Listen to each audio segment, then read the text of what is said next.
Hello everyone and welcome back to Your Values. Hope all is well. Today it's a video about pleasure vs true happiness. Now what is the difference? Pleasure is instant, it's short term, it doesn't last a long time.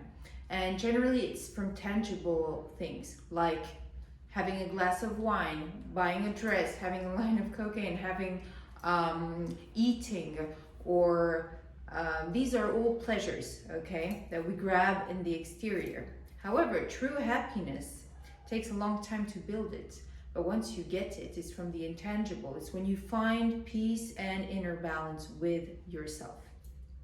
Now, this is the goal, and then when you find this true happiness, you will not need to seek tangible pleasures outside because you will be fulfilled and stable with yourself. This is the aim of Your Values. Your Values is the work you need to do to get towards true happiness. This is all for today, a small message. Hope all is well. If you need to have any questions, want to share the video, do it with pleasure. I can answer, and see you soon on Your Values.